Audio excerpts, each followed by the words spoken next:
Welcome to the Ask Brien podcast radio show, where you'll hear from some of the most successful founders and CEOs of businesses and startups, sharing their best advice for success and even some stories on how their mistakes actually make them even more successful. Now, here are your hosts, Brien and Tracy. Welcome. You're listening to the Ask Brien radio show on KHS 1220 and 98.1 FM. Welcome to our greatest show on earth. And we're not Ringling Brothers and Barley Service, but we are one of the best business shows out there. Are you sure we're not the circus? I don't know. Well, everyone needs a clown, right? And and I have very, very big shoes, and they're very colorful. And I also have a air horn. Yeah, where's the wham? We don't have anything. You know, come on, Carl. Anyway. We're on our own today. Everybody's got COVID. We're drinking too much coffee. That's the problem. Today.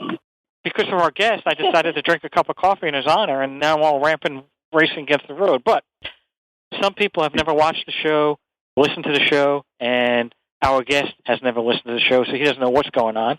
But to try to bring him back to earth, our name of our show is Ask Brien, AskBrien, and every week we have an episode where we try to teach people something about business, something about a startup, usually something about a CEO, that you can learn something about business.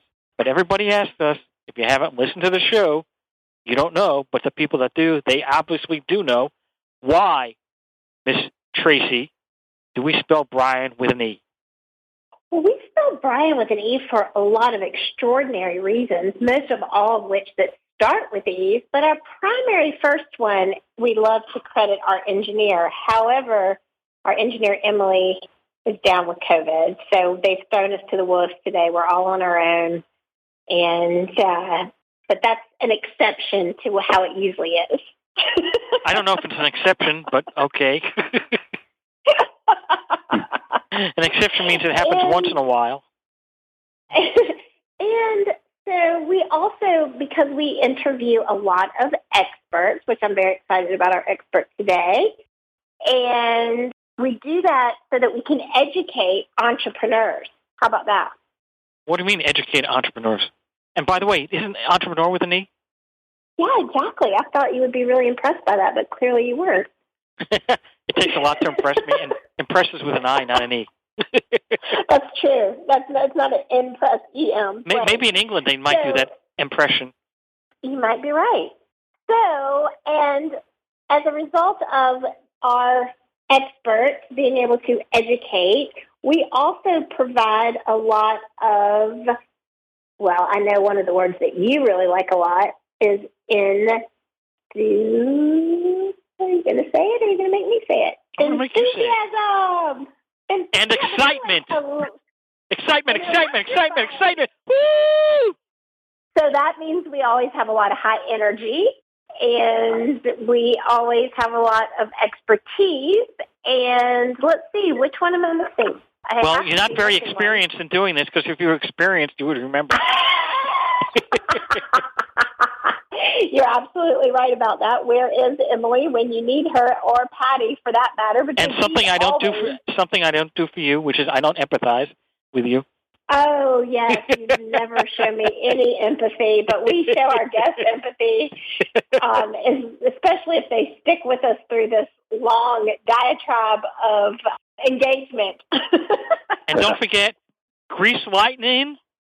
Because we are electrifying. Woo-hoo! Woo-hoo! Okay, please, that's got to be enough.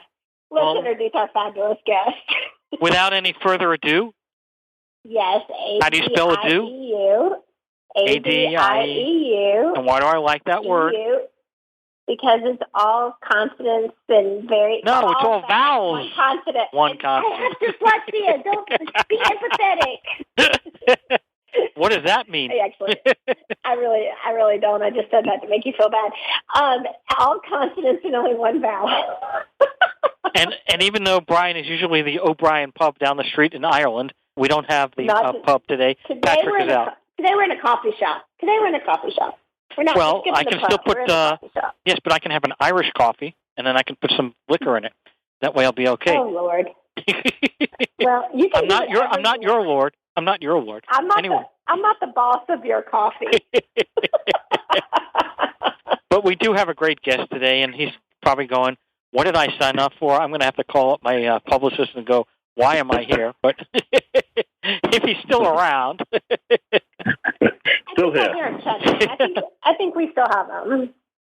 So our guest's name, I'm going to hopefully pronounce it correctly, Andrew Salisbury, is that correct? That's it, yeah. And the name of your company is Purity Coffee. So first of all, before we get into a little discussion about that, what is your background prior to starting Purity Coffee? It's very, very different than coffee. I actually, I built up a software company in Latin America in 5 countries, but we had installations in 13 different countries, and then I sold that in 2011.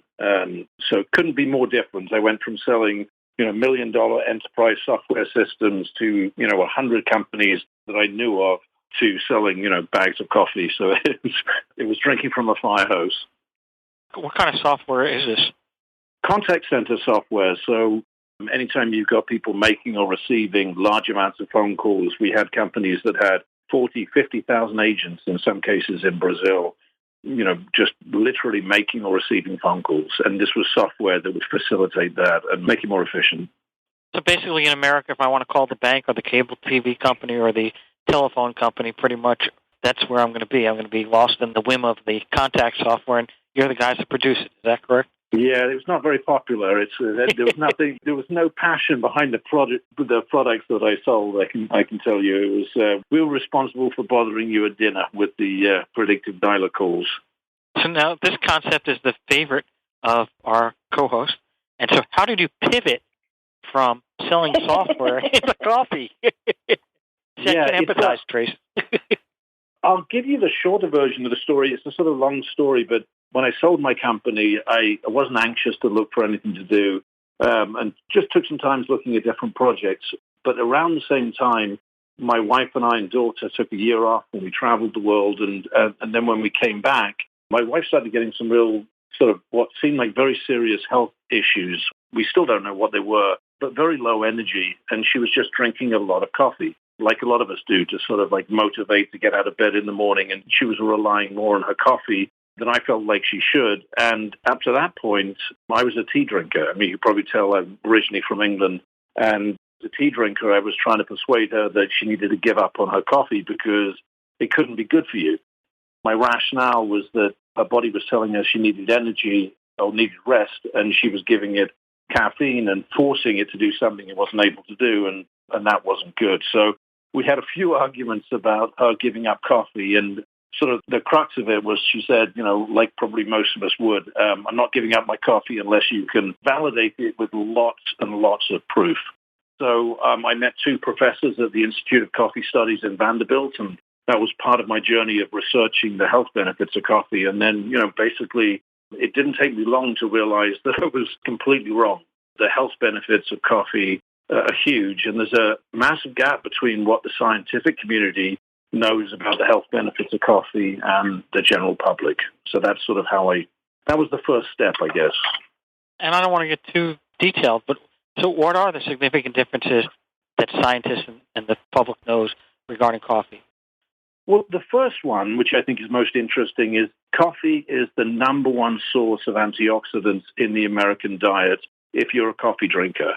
So while antioxidants reduce inflammation in the body, doctors are starting to, or have for a number of years, realized that excess inflammation causes disease in the body and all over the body. And so that we should try and have a diet which is very rich in antioxidants. So that can be, from red fruit to cruciferous vegetables, kale and broccoli, and just these things that we've been told that we should be eating for a good, well-balanced diet.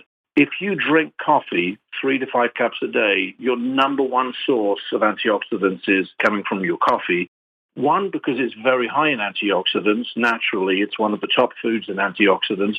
And 2, you're going to consume it every day without really forgetting about it. So I say the antioxidants are probably the biggest driver. Well, not probably, they are the biggest driver to the health benefits that we're seeing in coffee.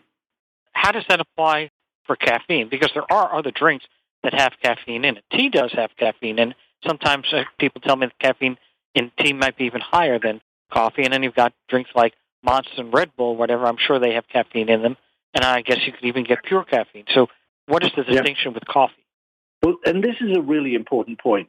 Coffee contains caffeine. Coffee is not caffeine.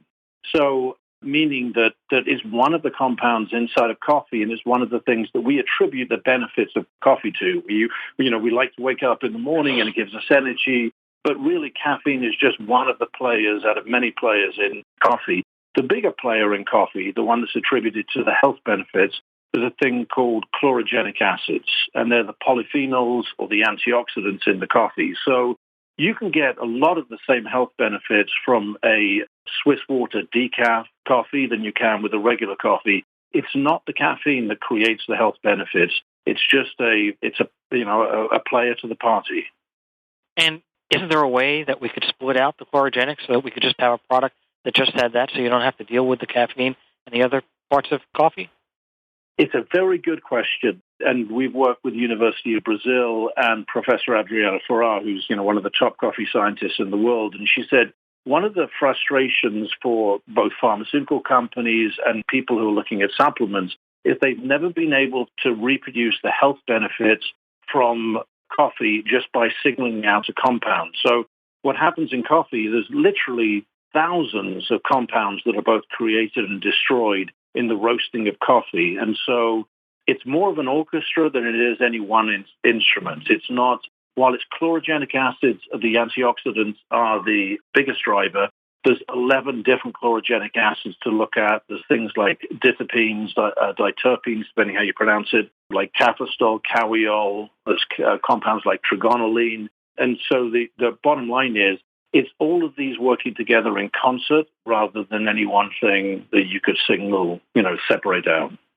Wow. So, first of all, this chemistry lesson is way above my head, but I'm still trying to figure out what H2O is. Anyway.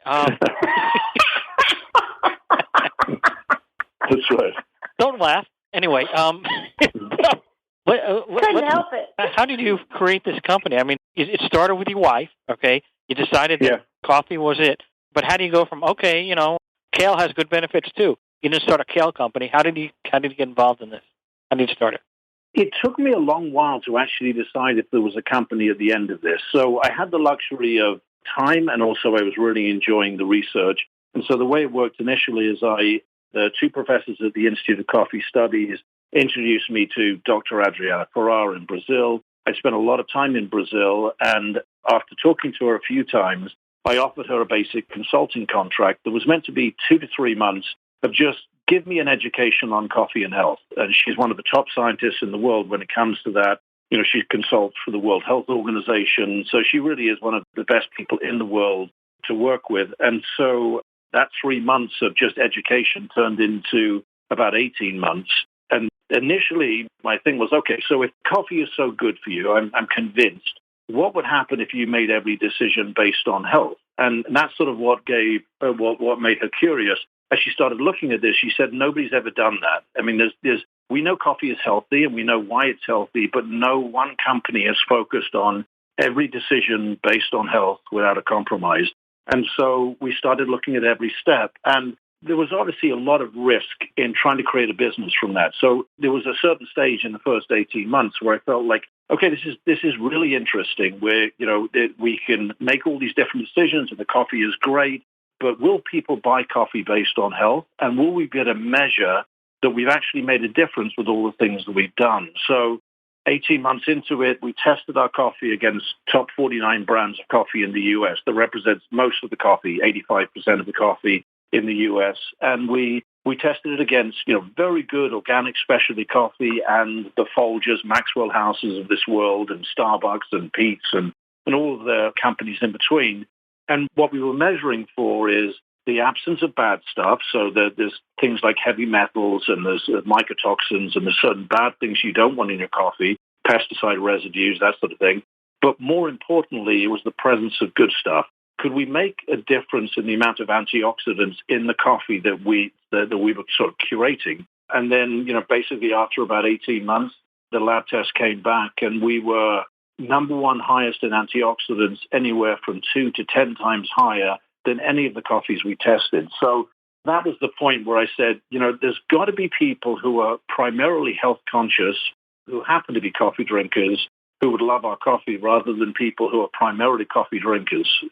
So the lens changed a little bit. I was looking for people who were more passionate about the health benefits of coffee, and that was sort of the step. But I will tell you, honestly, it was a series of deep breaths. I knew enough about business to know that moving from a business that I was successful in, which was completely different, to one which I had no experience in, was not a smart move. So I was looking for various off-ramps along the way, making sure that I could get out of the business if I felt like we had any deal breakers. And that's, to be honest, what I looked for a long while, is I fully expected to find something that I wasn't recognizing in the early stage of the business, but that never happened. Okay, so now you've got all this, you know that it's a viable concept, but did you invest your own money? Did you bring in other partners? How did you start? I did. I invested my own money, and my philosophy on this is that I wouldn't have invested in the business in the early stage as an outside investor without knowing all the things that I knew. So it was too difficult to go to outside, looking for outside capital. I wanted to de-risk the business. So I had a set of criteria of things that I was looking for. But I said, if I can prove this, if I can validate that people will buy coffee based on health, that they'll buy our coffee based on health and spend more money for it, that they'll continue to drink it and refer their friends, I'll reach a stage where some other company would like to take this venture and expand on it because they would have a bigger footprint. So I focused on de-risking the business before I looked at outside capital, and I actually haven't, up to this point, got outside capital. Tracy had a couple of questions. She said, Peter, enough already. I need to ask some serious questions. So you're on, Trace. Well, speaking of serious, we were having a really great conversation during the break about the growth that you've experienced with your company. Two things that were really interesting to me that I'd love to highlight to our audience is, one is that you have continued to be self-funding, which you mentioned before, but also the level of growth that you've achieved in this amount of time. Can you share with us, ranges of your revenue expectations and then how the self-funding has played into that piece of it? Yeah. So consistently we've grown. We sold our first bag of coffee at the end of 2016, and we've grown about 25% a quarter, every quarter compounding. So, it's a great exponential growth curve. We'll finish this year without anything exceptional. It'll be 10 million plus. So for a coffee company, I think that's relatively small, but we're fast growing. And I think we've shown that there's a segment in this market which is very interested in the health benefits of coffee. And in terms of self-funding, have you had to continue to self-fund since 2016, or has it been the company become self-sufficient? I think I want to say I haven't written a check for 3 years. So, it's not been, I think it was 1 or 2 years after the initial setup that we were funding the company. And then afterwards, I think it's in fact, I'm sure there's been no additional funding. So the company, what we do is we're not running for profit, we're running for growth. So we're reinvesting all available sort of free cash back into growth. And we're looking for people who are very health conscious as supporters. So, affiliates and that sort of thing that are health conscious. That's fantastic. Do you attribute the majority of the growth through the diversification of your products? I know the health benefits are certainly one of the big driving forces, and I'm not underestimating that. But at the same time, it feels like, that's a pretty substantial compounded growth trajectory. And I would just love for people who are in a situation where they're launching a food and beverage product to really understand, what are some of the factors outside of the health benefits that contributed to such exponential growth? Well, I think primarily it's not brand extensions, it's not marketing. I think primarily is the fact that we've had some amazing people who've helped us with the quality of the product. I know that sounds sort of glib, but it was 18 months of research doing things that no other coffee company does. We decided our North Star was making every decision based on health and making all of those decisions that were different. And I can go through a shopping list of decisions that we make differently than any other coffee company and the ones that matter and why they matter. But the bottom line is that the product stands by itself. So for the majority of time, we only just recently, about a year ago, we started doing digital sales. So we started doing Facebook and Instagram and all that sort of stuff. Up until that point, it's all been word of mouth. And so, word of mouth is coming from the quality of the product. It's not coming from incentives or marketing or sales. And so I would say that the big reason why we've been so successful in fast growth is concentrating without any sort of any compromise on the quality of the product when it comes to health. Which I love, but I also was curious, in terms of diversifying your revenue streams, is the majority of that coming through wholesale business? Is that coming, because if you were just now getting into the digital and selling online, who was your primary customer base? Restaurants, wholesale? No, it's always been direct to consumer. We felt like, and when we were talking about de-risking the business and talking about, the different plateaus of the business, the first stage that I was looking at in order to de-risk the business is I wanted to prove that people would buy coffee based on health and they would buy it again and tell their friends. There was a lot of value in starting online because I had data and information about my customers that I wouldn't have had if I just tried on a retail play. So it was more important for me to learn about what my customers thought about our product than it was to increase sales at a faster growth rate. So it's all B2C. Are you planning on any kind of expansion into wholesale restaurants, establishments, things like that? What are your next areas for growth? Not for the foreseeable future unless it's directly in line with our brand. So I would love to work with a True Food Kitchen or a very healthy chain of restaurants, or I'd like to juice bars or people who are really focused on the health benefits, or even gyms or GNC, that sort of thing. But I'm not interested in being in a Whole Foods or in your Publix for the simple reason that I think if you walk by 20 or 30 bags of coffee, you're not going to gravitate to Purity Coffee because we've got a good-looking bag. You need to know what the benefits are and why you'd pay effectively top dollar for a coffee when you can get a much cheaper coffee, on the shelf. And so we feel like building the brand out first is more important to us than just trying to increase revenue. And what are some of the marketing strategies? You mentioned the digital advertising and for business development, but what are some of the marketing strategies that you've used effectively to build that brand out? The main marketing strategy that has worked is that we never positioned ourselves where coffee is. We positioned ourselves where health is. So you would find us in nutritionist trade shows, dietitian trade shows, integrated medicine trade shows. We've built up a body of over 2,000 nutritionists, dietitians, integrated medicine doctors that get a discount on our coffee. And as a result of that, because they drink our coffee, they end up referring their patients. So it wasn't really a transactional play, but it was something where we felt like the sharp end of the spear, the people who were really recommending what food to eat for people who had health conditions. We wanted to make sure they were educated about the health benefits of coffee. And I think that is a lot slower moving, but I think it's a much more unassailable position. So it sounds to me like trade show marketing has been a really successful vehicle for you. How did that impact you during the pandemic when a lot of the trade shows and industry conferences were put on hold? Yeah, it was difficult. We had to change gears. So obviously all the trade shows were canceled. And in fact, we were coming out with a product in April when COVID just hit and everyone went into lockdown, which was a product called Pocket Purity, which was our coffee in a sachet, and it's sort of nitrogen flush. So it's a single serve. So it's almost like creating a pour over. And so we realized just after everyone went to lockdown, we couldn't possibly launch with what was effectively a way to drink our coffee when you're traveling. It was to fill a need for when you're traveling so you can carry it with you and not have the whole setup. And so what we ended up doing is we donated about $50,000 worth of coffee to all the hospitals on the front lines, starting with New York and then working on down as it happened. And that created a lot of goodwill. And also, it also created, the testing of our coffee. So we had people that we really cared about trying our coffee, but at the same time, we could use this inventory that obviously we couldn't launch with COVID. That's not only so smart, but such a thoughtful thing to do as well, especially during that window of time. So you mentioned your new product at that time, which was the sachet.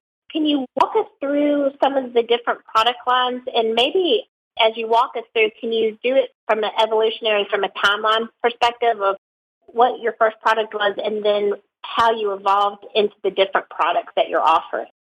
Yeah, so internally with the company, we won't make any decision unless it follows our North Star, which is that every decision based on health without compromise. So we started with just original coffee, and the reason with our original roast is that it's basically when we check coffees from around the world, sourcing for the highest in antioxidants. It needs to be organic, regeneratively farmed, shade grown. There's all sorts of criteria for the coffee, and then it needs to be roasted to maintain the antioxidants. And we felt, okay, that's the very best coffee that we could produce for health. And so we had one coffee for really the first 2 years.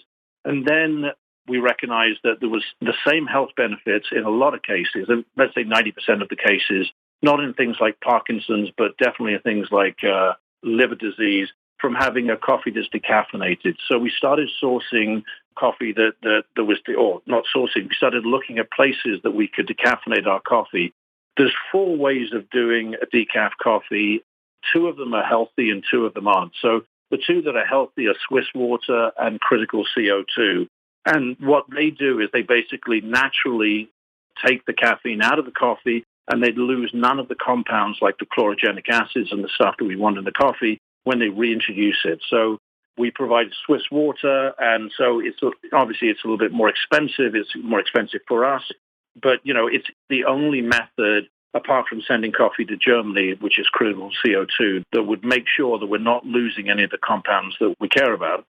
And then, later on, we started looking at some of the studies that came out. There was chlorogenic acids, are what we talked about as being one of the things that you have the big health benefit from. But from chlorogenic acids, as you roast the coffee, as the coffee gets darker, you lose the chlorogenic acids. Now, that means you lose some of the health benefits, so why would you want to have a darker roasted coffee? What we discovered is this thing called chlorogenic lactones, and chlorogenic lactones come from the chlorogenic acids in a darker roast, and it's gentler on the stomach, so it's easier to digest. So people who have health issues and have a difficulty digesting coffee, it's better for them, but it also has better blood-brain access. So it's like it gets through the blood-brain barrier more effectively, and so that's the reason we came out with the darker roast, and we're continuing to evolve with that and experiment with that, where every decision has to be made based on health, not based on whether it's commercially viable. I mean, a great example of that is that we don't sell our coffee ground. We don't sell our coffee ground, even though 70% of people buy the coffee ground. The reason we don't sell it ground is because the coffee oxidizes and you lose some of your lipids. So if you open your bag of coffee, the first cup of coffee or the first pot of coffee that you make is fresh, but every subsequent pot the next day and the day after that, you're losing the lipids that factor into the health, and those lipids are becoming rancid. So, we don't compromise, even though commercially it would probably be better to do that. Yeah, I love the conviction that you have around the products. It also looks like that you have evolved not just in the selling the actual coffee beans themselves, but it also looks like you've expanded into merchandise and subscription gifts. Is the subscription gift model a good recurring revenue opportunity for you, and how does that work? It's very good. It's very strong. About 75% of our customers are on recurring subscription. Typically, the trend is people, we don't want to force customers into doing anything that they need to do the thing that's most convenient for them, but typically what happens, they'll order our coffee once or twice a la carte and then move to subscription. We've had consumers that have been with us for 5 years since their very first bag of coffee. So it is very much of a subscription model. And they get a 20% discount if they subscribe. And I think people like the convenience and not having to think about it and know that the coffee has been. So if you're on subscription, we're roasting the coffee and sending it you that day. So you're receiving the coffee a day or 2 days after roasting. So, you're just getting a really good quality product, and that's the advantage of subscription for us. And is the merchandise just something that you do as a supplement to that? Yeah, you have your branding and your merchandise is really nice. The reason it's not really, we haven't put a lot of attention to it is, I know there are coffee companies, Black Rifle does a fantastic job with their merchandise and say, who they are as a company. Our goal, the reason we did this is because we wanted to have a way of educating our consumers about our products. So, we have a T-shirt that says, jokingly, let coffee be thy medicine from the Hippocratic Oath. So we're just trying to give a message. And I don't know whether that'll ever be a brand extension that we focus on. Our issue is really that we're first rung on a ladder. This is going to be a very big segment. People will be buying coffee based on health. Right now they buy based on taste and convenience and cost. But if they knew what I knew about the health benefits of coffee, they'd be buying based on health. And I think that we're going to have a lot of companies entering into this market, and I would encourage that. But I just think that we have to remain focused and not get distracted from things that other companies could do. So, I mean, you're very convicted to the quality of your product. You have a very specific niche that you stay in line on, and that you are continuously refining and honing, improving. So where are your areas for growth? Are you planning on staying on the same B2C trajectory? I know we talked a little bit about wholesale, so I don't mean to be redundant with the question, but my curiosity is like, where do you grow from here? I think just reach. I mean, what we need to do is the number of people who can try our coffee. So we need to find a way that's scalable to get people to try our coffee. And so influencers, that's an important part of it. But, I mean, we've got about 18,500 five-star testimonials in the last 4 years. And I almost would say we have more testimonials than any coffee company in the U.S. I don't know of any coffee company in the U.S. that has more testimonials than us. So that's a reflection of the fact that when people try the coffee, they're passionate about it, but we're just not scratching the surface in terms of educating people about the health benefits of coffee. So it's reach. Some people have been calling up and trying to figure out, all right, this sounds like an interesting concept, healthy coffee. I usually go to Starbucks, but healthy coffee, I haven't heard about that one before, and I'd like to get some, and I don't know what to do. So if somebody wanted to get this coffee, since it's not, you don't have shops up, you don't have wholesalers out there, how can people get this coffee? Just order online, puritycoffee.com, and you'll have it within 2 to 3 days from the order, and it'll be roasted a couple of days ago. And how long does the coffee last? So if I buy it today, is it going to last me for 10 years, 2 years, 2 months, 2 days? You start seeing a drop-off in quality, the coffee qualities that we care about after about 15 to 20 days when you open the bag. All of our bags are nitrogen flushed. It's an inert gas. It means that they're fresh until you open the bag. So you can have that bag for 6 months in your closet and then open it. It'll be fresh for 15 to 20 days after you open it. So it's a question of how much coffee you consume. And then the next question is, I think you mentioned you don't have a ground coffee. So how does this coffee come, and in what concept? Yeah, just whole bean coffee. And I know that's an extra level of inconvenience for some people. You need a coffee grinder. You can pick one up for $20 as well in most supermarkets, but you just need to grind the coffee fresh for the coffee that you're going to use. And so basically, you can open it at any time, but you only got about 20 days to do so once it's open. And you store it in a room temperature, is that correct? Yeah, that's fine. Water is the enemy of coffee, just nothing that's humid. Don't need to put it in the fridge. Just room temperature is fine, and most people go through a bag in 15 days. What's your expansion plan? Well, there's two, really. We're going deeper in terms of products, and we're going wider in terms of geography. So deeper in terms of products is, we're investing in farming and regenerative agriculture, improving the quality of the products, and then also customizing products to help with certain sort of problems that people deal with. So higher chlorogenic acid, different products, different compounds inside of the coffee. And then geographically, we're looking at England and Australia as a natural sort of next move. Thank you very much, Tracy. You had some information on the podcast? Yes, I do. So I just want everybody to grab a cup of Purity Coffee and download the Ask Brien podcast. So if you want to hear this episode again, or if you want to listen to any of our previous episodes, go to any of where you get your favorite podcasts, Apple, Spotify, Google Podcasts, wherever you listen to your favorite podcast. Download the Ask Brien podcast. And we'd love it if you would follow us, subscribe to the podcast, and leave us a fantastic 5-star review over there at Apple. We really appreciate it. All the reviews and comments and feedback are really helpful. And it is the Ask Brien podcast on all your favorite listener platforms. Thank you for being our guest, Andrew. We'll have you back on again. Tracy, thank you very much. Welcome out. KHCS 1220, 98.1 FM. Thank you very much. Thank you for tuning in to the Ask Brien radio show. You can listen to us every Thursday on KTHS AM 1220 and FM 98.1 or via Facebook Live or anytime wherever you listen to your podcasts. Visit AskBrien.com to join the conversation and ask us your business questions, and we'll answer them on our next episode. That's AskBrien.com.